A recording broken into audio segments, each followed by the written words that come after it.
ഷജന, ഈ കണ്ണൂർ കമ്മ്യൂണിസ്റ്റ് പാർട്ടിയുടെ ഉരുക്ക് കോട്ട, അവിടെ എന്താണ് സംഭവിച്ചുകൊണ്ടിരിക്കുന്നത്? നമ്മൾ ഈ കണ്ണൂരിനെ കുറിച്ച് ചിന്തിക്കുമ്പോൾ നമ്മൾ കാണേണ്ട ഒരു പ്രധാനപ്പെട്ട കാര്യം എന്ന് പറയുന്നത്, കഴിഞ്ഞൊരു 3-4 പതിറ്റാണ്ട് കാലമായി നോക്കിയാൽ കണ്ണൂരാണ് കേരളത്തിലെ പാർട്ടി. ഇപ്പോൾ നമ്മൾ മുഖ്യമന്ത്രിമാരെ നോക്കിക്കഴിഞ്ഞാൽ VS-ഉം EMS-ഉം ഒഴിച്ചാൽ 1957 ശേഷം ഉണ്ടായിട്ടുള്ള മുഖ്യമന്ത്രിമാരൊക്കെ കണ്ണൂരിൽ നിന്നുള്ളവരാണ്. പാർട്ടി സെക്രട്ടറി നോക്കിയാലും ഇവരൊഴിച്ച് ബാക്കിയുള്ളവരെല്ലാം കണ്ണൂരിൽ നിന്നുള്ളവരാണ്.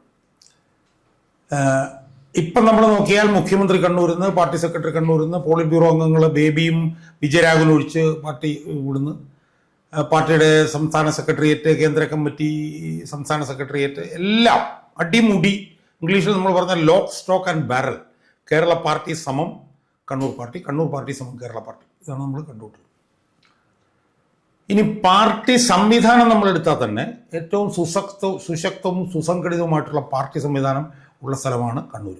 ഏറ്റവും കൂടുതൽ പാർട്ടി മെമ്പർഷിപ്പ്, പാർട്ടിയുടെ സ്ഥാപനങ്ങൾ, അതുപോലെ തന്നെ 6-7 മണ്ഡലങ്ങൾ കണ്ണൂർ ജില്ലയിലുണ്ട്. അത് ഒരുപക്ഷെ കണ്ണൂർ നിയമസഭാ മണ്ഡലം ഒഴിച്ചാൽ ബാക്കിയുള്ള എല്ലാ മണ്ഡലങ്ങളും ഒരു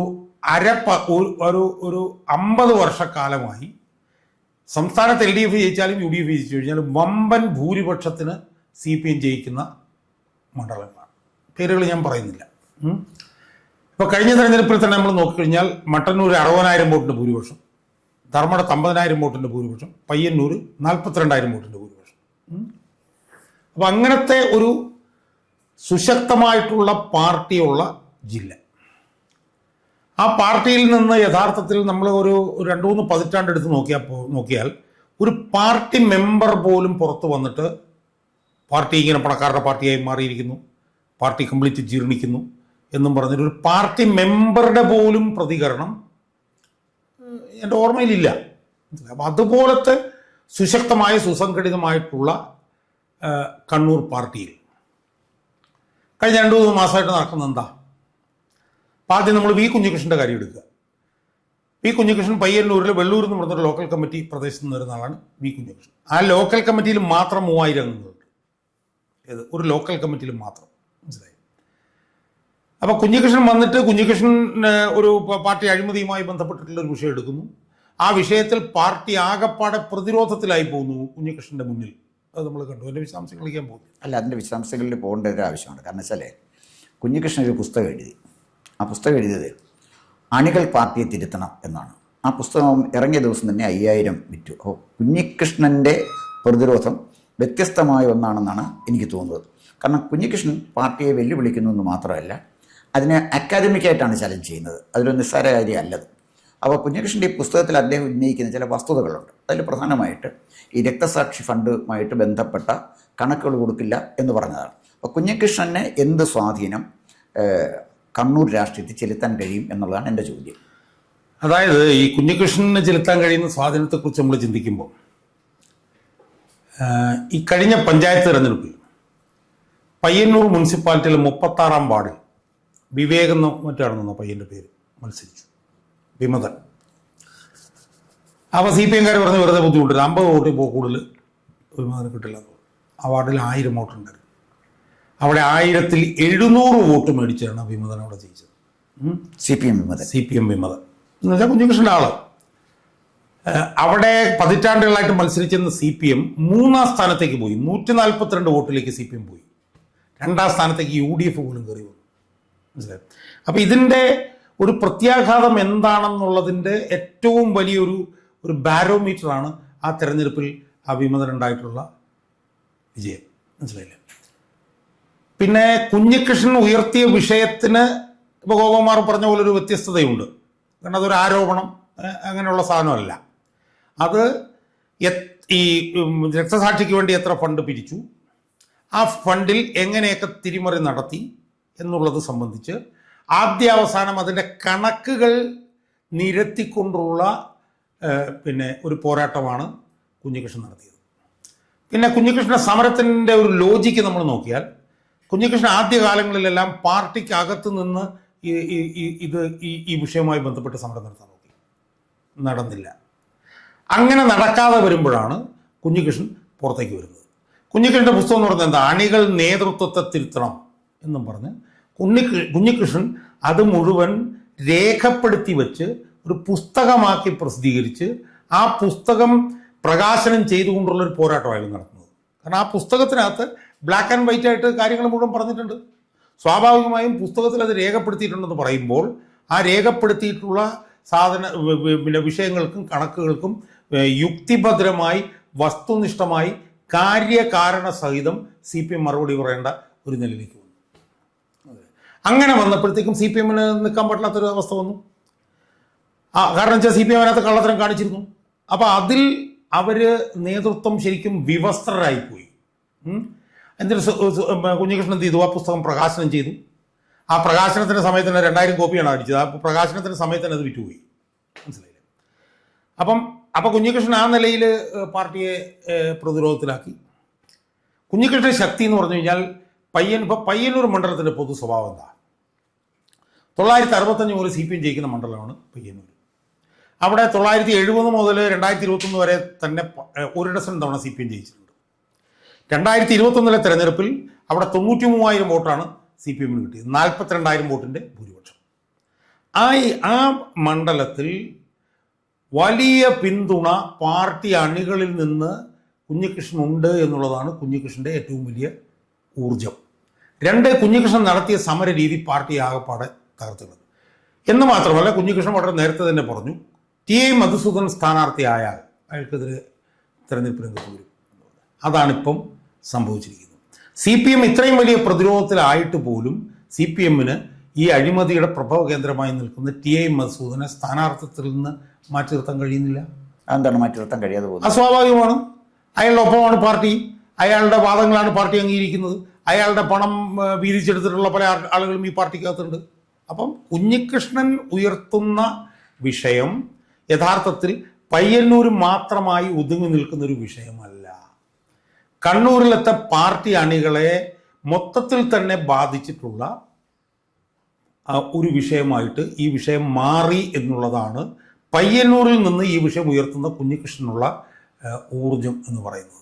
അല്ല, അവിടെ തന്നെ ഇപ്പോൾ ഷാജാൻ പറഞ്ഞതുപോലെ തന്നെ കുഞ്ഞികൃഷ്ണനെ ആദ്യം ചെയ്തത് ലോക്കൽ ബോഡി ഇലക്ഷനിൽ ഒരു സ്ഥാനാർത്ഥിയെ നിർത്തുക, 50 വോട്ട് കിട്ടുമെന്ന് പറഞ്ഞ സ്ഥാനാർത്ഥിക്ക് 1000 വോട്ടിൻ്റെ അടുത്ത് കിട്ടുക, കമ്മ്യൂണിസ്റ്റ് പാർട്ടി 3-ാം സ്ഥാനത്തേക്ക് പോവുക. അപ്പോൾ കൃത്യമായി ജനങ്ങളുടെ ഒരു വികാരം കൃത്യമായി കുഞ്ഞികൃഷ്ണൻ മനസ്സിലാക്കിക്കൊണ്ടാണ് ഇതിലേക്ക് വന്നത്.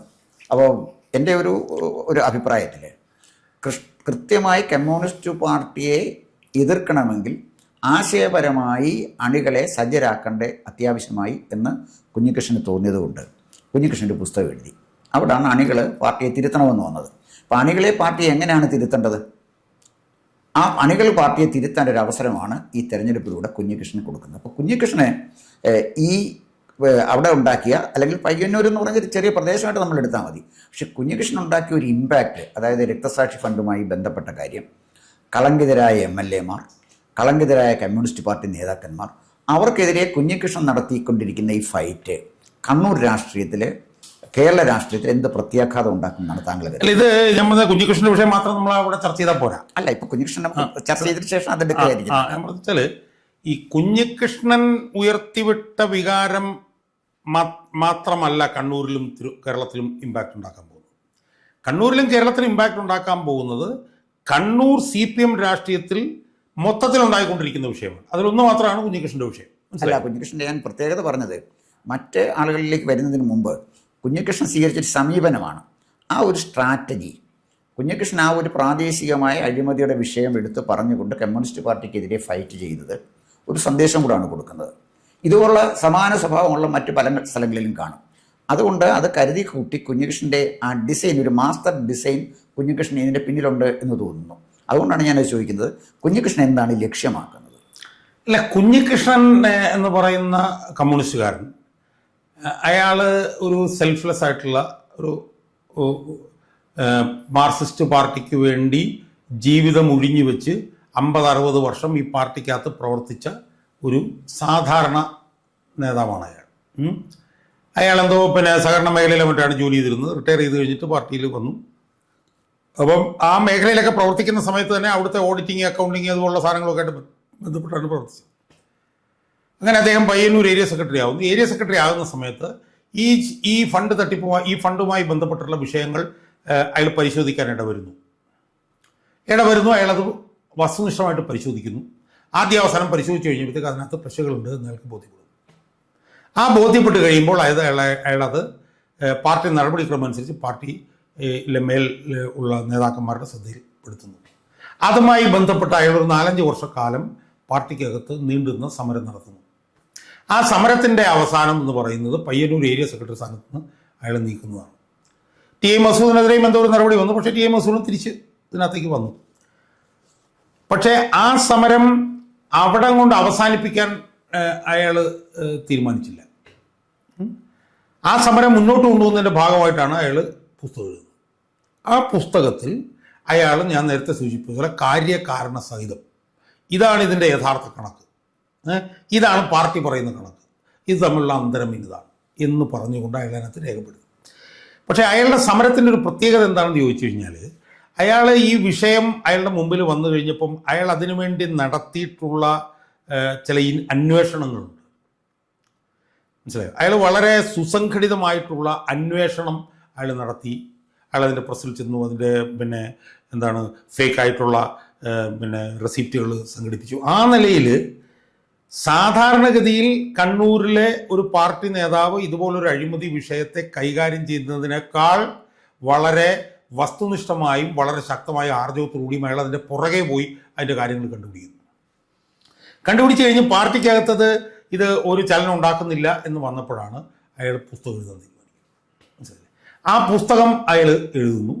ആ പുസ്തകം എഴുതി കഴിയുമ്പോഴത്തേക്കും അയാൾക്ക് ഏതാണ്ട് മനസ്സിലാകുന്നു പാർട്ടിക്കകത്ത് നിന്ന് ചെയ്തിട്ട് കാര്യമില്ല എന്നുള്ളത് മനസ്സിലാക്കിയിട്ടാണ് അതിൻ്റെ പ്രകാശനമായിട്ട് അയാൾ രംഗത്തിറങ്ങും. അപ്പോൾ ഈ പുസ്തകത്തിനകത്ത് ഇത് വന്നതിൻ്റെ ഒരു പ്രത്യേകത എന്താണെന്ന് പറഞ്ഞാൽ, പുസ്തകത്തിനകത്ത് അതിൻ്റെ കൃത്യമായിട്ടുള്ള കണക്കുകളും അതിൻ്റെ കാരണങ്ങളും അയാൾ രേഖപ്പെടുത്തി കഴിഞ്ഞാൽ സ്വാഭാവികമായും ഈ രേഖപ്പെടുത്തിയിരിക്കുന്ന ഈ കണക്കല്ല ശരി, ഞങ്ങൾ പാർട്ടി വെച്ച കണക്കാണ് ശരി എന്ന് തെളിയിക്കാനുള്ള ഓണസ് ഈ പുസ്തകം എഴുതിയതോടുകൂടി അയാൾ പാർട്ടിയുടെ ലീഡർഷിപ്പിലേക്ക് കൊടുക്കുകയാണ് ചെയ്തത്. ശരിക്കും ഈ പുസ്തകം എഴുതിയതാണ് യഥാർത്ഥത്തിൽ ഈ പാർട്ടിയെ ഇയാൾ ആകെപ്പാടെ പ്രതിരോധത്തിലാക്കിയത്. കാരണം ഇയാളുടെ കണക്ക് വെച്ചു, ഈ കണക്കുകളിലേക്ക് എത്തിച്ചേരാനുള്ള തെളിവുകൾ വെച്ചു, അതിലേക്ക് എത്തിച്ചേരാനുള്ള കാരണങ്ങൾ വെച്ചു. അതേസമയം പാർട്ടി അവതരിപ്പിച്ചത് ഈ കണക്കാണെന്ന്, അത് ഇന്ന കാരണങ്ങൾ കൊണ്ട് തെറ്റാണെന്ന് അയാൾ ബ്ലാക്ക് ആൻഡ് വൈറ്റ് ആയിട്ട് പുസ്തകത്തിൽ രേഖപ്പെടുത്തി കഴിയുമ്പോൾ പാർട്ടിക്ക് പിന്നെ വേറെ ഓപ്ഷൻ ഇല്ല. പാർട്ടിക്ക് അതിനെ നിഷേധിക്കണമെന്നുണ്ടെങ്കിൽ ഈ കുഞ്ഞികൃഷ്ണ കണക്ക് തെറ്റ്, ഇതാണ് യഥാർത്ഥ കണക്കെന്ന് തെളിവുകളുടെ അടിസ്ഥാനത്തിൽ പാർട്ടിക്ക് കൊണ്ടുവരണം. അത് കൊണ്ടുവരാൻ വേണ്ടി കഴിയില്ല. അവിടെയാണ് പാർട്ടി വീണുപോയത്. കള്ളത്തരമാണെന്നുള്ളത് അവിടെയാണ് തെളിഞ്ഞത്. അതൊന്ന്. 2, കുഞ്ഞികൃഷ്ണനുള്ള ആ നേതാവിനെ ഞാൻ പരിശോധിക്കുമ്പോൾ എനിക്ക് കാണാൻ കഴിയുന്നതെന്ന് പറഞ്ഞാൽ അസാമാന്യമായിട്ടുള്ള ക്ലാരിറ്റിയാണ് അയാൾക്കുള്ളത്, വിഷയങ്ങൾ അവതരിപ്പിക്കുമ്പോഴുള്ള ക്ലാരിറ്റി. രണ്ടാമത്തെ പ്രശ്നം എന്ന് പറഞ്ഞു കഴിഞ്ഞാൽ, പോസിറ്റീവായിട്ടുള്ള ആസ്പെക്റ്റ് എന്ന് പറഞ്ഞു കഴിഞ്ഞാൽ, അയാളൊരു സാധാരണ മനുഷ്യനാണ്. മനസ്സിലായി? അയാളൊരു അധികാരത്തിൻ്റെ പുറകെ പോകുന്ന മനുഷ്യനല്ല. അയാൾ ഒരു അഴിമതിയും തൊട്ടു തീണ്ടാത്ത മനുഷ്യനാണ്. അയാളുടെ ഒരൊറ്റ ലക്ഷ്യം പാർട്ടിയെ ശുദ്ധീകരിക്കുക എന്നുള്ളത് മാത്രമേ. അപ്പോൾ പാർട്ടിയെ ശുദ്ധീകരിക്കുക എന്നുള്ള ലക്ഷ്യത്തോടു കൂടി പ്രവർത്തിക്കുന്ന ഒരു സാധാരണ അഴിമതിരഹിത പാർട്ടി മെമ്പർ അയാൾ കൊണ്ടുവന്നിട്ടുള്ള വസ്തുനിഷ്ഠമായിട്ടുള്ള വിവരങ്ങൾ, ഇതിൻ്റെ മുന്നിൽ പാർട്ടി ആകെ തകർന്നുപോയി. മനസ്സിലായി? അന്ന് അയാൾ പറഞ്ഞു, ഞാൻ ഈ നടത്തുന്ന സമരം സാർത്ഥകമാകണമെങ്കിൽ ടി ഐ മധുസൂദനൻ ശിക്ഷിക്കപ്പെടണം, ടി ഐ മധുസൂദനൻ നിയമത്തിന് മുന്നിൽ കൊണ്ടുവരണം, അത് കൊണ്ടുവരുന്നത് വരെ ഞാൻ ഈ സമരം തുടരും എന്ന് പറഞ്ഞു. ആ സമരത്തിൻ്റെയും കൂടി ഭാഗമായിട്ടാണ് ടി ഐ മധുസൂദനെ പയ്യന്നൂർ സ്ഥാനാർത്ഥിയാക്കുമ്പോഴത്തേക്ക് ആ സ്ഥാനാർത്ഥിക്കെതിരെ കുഞ്ഞികൃഷ്ണൻ മത്സരിക്കുന്നത്. അയാൾ മത്സരിക്കുന്നത് ഉൾപ്പെടെ ഈ സമര പോരാട്ടത്തിൻ്റെ ഒരു ഭാഗമാണ്. ഇത് പയ്യന്നൂരിലെ മാത്രമല്ല, കണ്ണൂർ ജില്ലയിലാകെയുള്ള പാർട്ടി അണികളുടെ ഇടയിൽ ഉണ്ടാക്കിയിട്ടുള്ളത് വളരെ അനുകൂലമായിട്ടുള്ള ഒരു വികാരമാണ് എന്നതിൻ്റെ പ്രതിഫലനമാണ് ഇപ്പോൾ അയാൾ മത്സരിക്കാൻ തീരുമാനിച്ചിരിക്കുന്നതും അയാൾക്ക് ആ മേഖലയിൽ നിന്ന് കിട്ടുന്ന വലിയ പിന്തുണയും എന്നാണ് എനിക്ക് മനസ്സിലാക്കാൻ കഴിയും. അല്ല, ഇവിടെ ഒരു പ്രശ്നമുള്ളത്, കുഞ്ഞികൃഷ്ണൻ്റെ മുന്നിൽ 2 ഓപ്ഷൻ ഉണ്ടായിരുന്നു. ഒന്നുകിൽ ഇപ്പം നടക്കുന്ന ഒരു എസ്റ്റാബ്ലിഷ്മെൻ്റായിട്ട് പാർട്ടി മാറിക്കഴിഞ്ഞു, ആ എസ്റ്റാബ്ലിഷ്മെൻറ്റിനോടൊപ്പം ചേർന്ന് നിൽക്കുക, അതിൻ്റെ ചില ബെനിഫിറ്റും കിട്ടും.